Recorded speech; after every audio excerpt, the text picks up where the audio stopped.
Okay guys, you'll recognize this home from previous visit. The most hardcore audiophile I've ever met. You can just tell in the foyer by all the audiophile stuff and acoustic boxes everywhere. It's actually the Lunar New Year, so happy Lunar New Year. And this is the grounding box I'm going to be taking home that he did. Beautiful. Just on aesthetics alone. You know, if you want to be influenced by aesthetics, this is real wood, no veneer. This isn't glued on top. This is laser etched out of the raw wood, birch, layers of birch, about over 100 pounds. And guys, what's inside? I've seen what's inside. The parts cost alone is more than most people's cars. These are new speakers. I'll talk about those in a separate little excerpt. Let me show you guys the rest of the house. You guys will probably remember this island is the biggest island I've ever seen in a house. And it's got fuses, all kinds of audiophile stuff here. These are the cables that he's going to be sending me to go with the grounding box.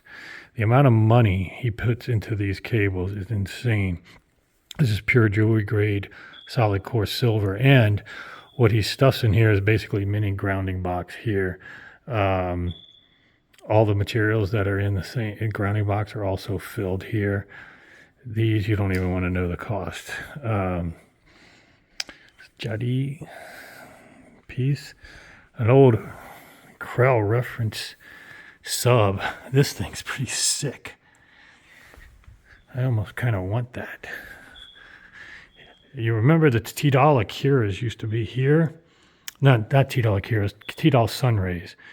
He's a big fan of the Watt Puppy 8s from back in the day, which were in every demo room back 20 years ago. And these sound great. We played them today on this ASR gear, if you remember. Battery powered. The ASR emitter. Don't get battery powered power conditioners. Get gear that's actually made to be used with batteries if that's what your thing is, like the ASR stuff. An acoustic, the power supplies, and these Watt Puppies sold for around $20,000 maybe 20 years ago, I think. And if you can pick up a pair of these used, I would argue that I'd take them over even the Sabrinas and stuff now. It's a little dark in here, sorry guys. Over here, you'll see the Airy Surratt Auroras that I was a fan of back in Expona. It's a beautiful room, Wavac amps, which are very rare. Show you these. Really cool. Airy Surratt gear with the acrylic top. This beautiful gear. I will be visiting the Airy Surratt facility, it looks like. Cassandra 2 DAC. He's got both grounding boxes for analog and digital. Overkill. Now, one thing to point out, based on last time, this part is cool with the liquid copper. Unbelievable finish. And you know I've been featuring disappointment with certain brands with their finish. This is incredible. Nobody can do a finish like this that I've seen. Probably T-Doll is the closest thing to getting even close to this level of quality of aesthetics and paint job. Hand done. And then they have this new stand. This is also the liquid carbon right here. You can kind of tell. Beautiful. Now it's kind of a new design versus that more industrial stand that you saw last time. Also, the crossover box is painted and done in that same liquid copper. Let me come around the back so you can kind of see.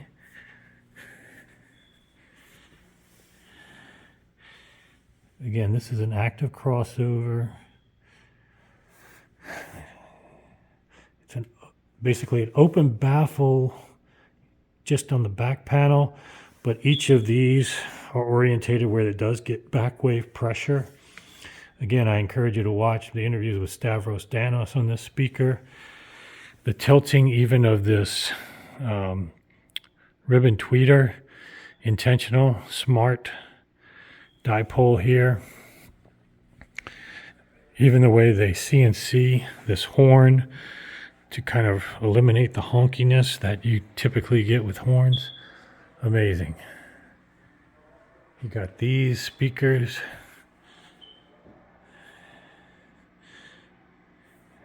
Again, this is just in the last 6 months. He's changed a lot of things. So I just want to show you guys a taste. Let me go into the other room and show you those as well. Alrighty, back in a familiar location. These are new though, Ferguson Hills 101s. And they come with a matching sub, right? That's right here.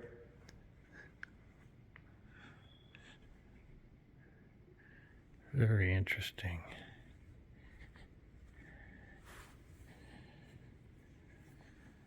Now these are custom made drivers for them. These are not the ones that come with.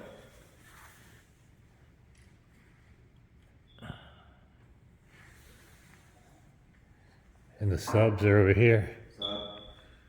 Interesting. The sub with the amp and crossover. That's wrapped. So a spherical sub enclosure. Pretty cool. And the outboard crossover amp, sub amp. Very cool. Okay, this is something you don't see. Probably this is one of one. A Jadi tube crossover that was made for the Cabas speakers. I'll show you in a second. Separate power supply for the crossover. Never seen this before. Probably only one in existence. Let me go show you the rest. Okay guys, real quick. You've never seen these before. I was lucky to hear these at one time.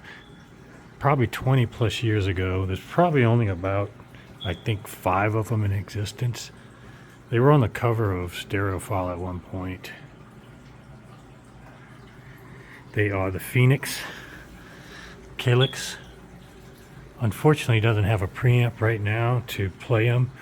To be honest with you, I was anxious to hear them because they did not impress me when I heard them at a show, but it was not the best condition. So, but this is something you will never see. These speakers, trust me. You'll probably never see these. Oh, by the way, Townsend seismic platforms are awesome. These Canary, all Western Electric tubes.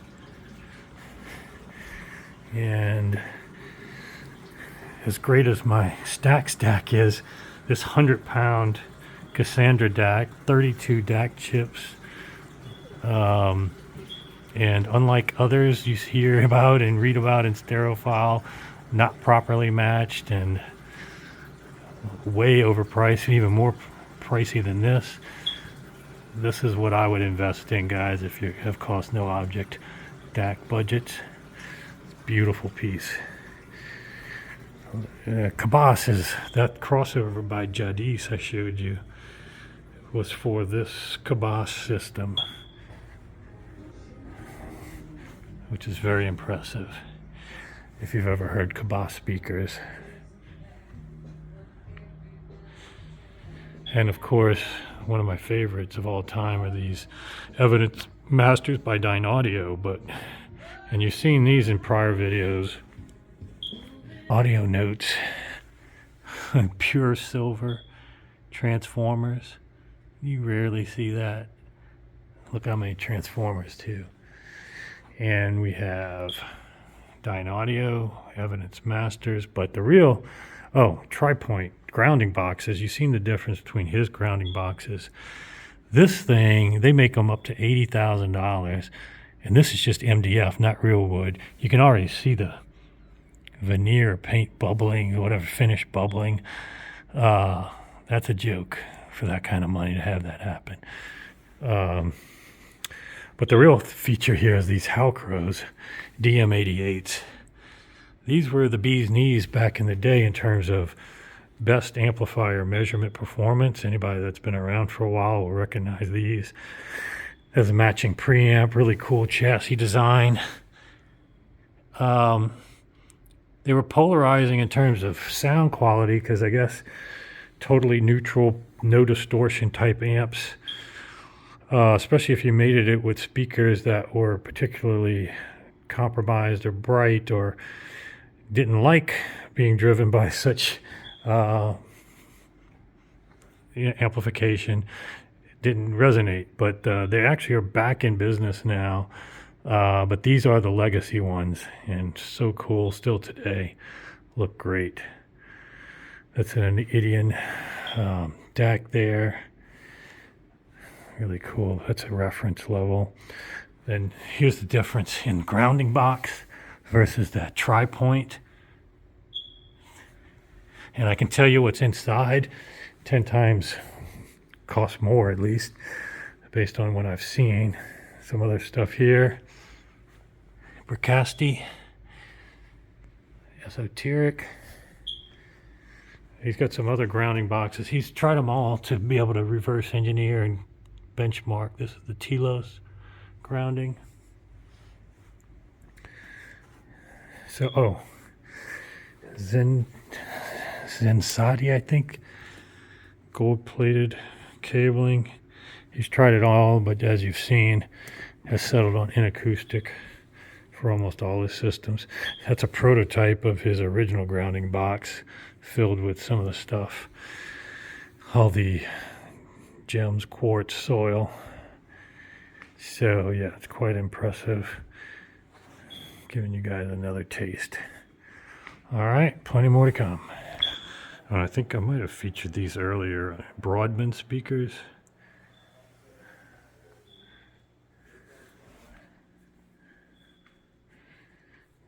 Really interesting design. Very minimum baffle here. And the background is the San Francisco playoff game, so that's what you're hearing. And then a dog out there. All right, and I think I showed you guys earlier the Aries Surratt. Super cool, guys. Hope you're enjoying. Okay, guys, for you guys that are cable lovers, I mean, even if you're not a cable lover, you probably have to admit some of these cables nowadays in the hobby are cool, but it's harder to find ones that look cooler than this. And I gotta say, if there's any cable made with more actual parts cost involved than these, I haven't seen it or even speculated in my worst case scenarios it'd be bigger than this, because guys, what's inside of here is basically the same stuff that he puts in his grounding box. This thing, I can barely even pick it up. It's that heavy. There's soil, special soil, quartz, different gems. The amount of parts cost alone in here is insane. And these aren't built for sale, guys. It's not like he's looking to sell these. I guess eventually, maybe. But this is for his own purposes.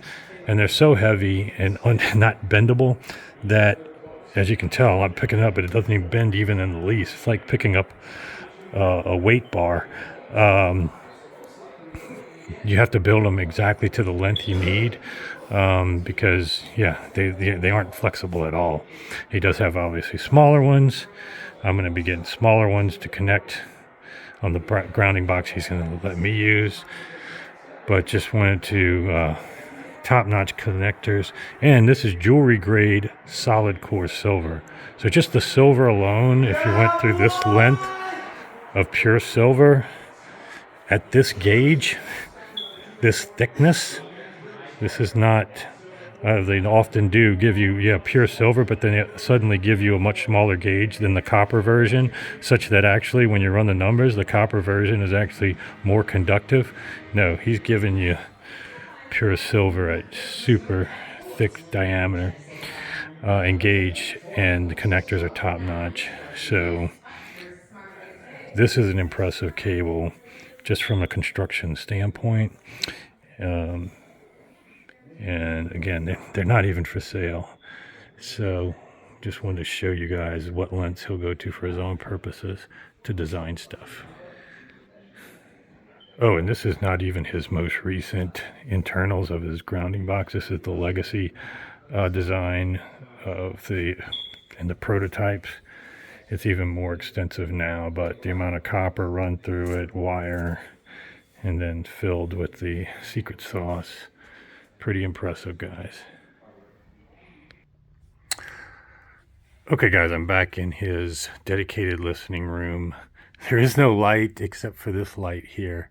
He likes it nice and dark, treated everywhere.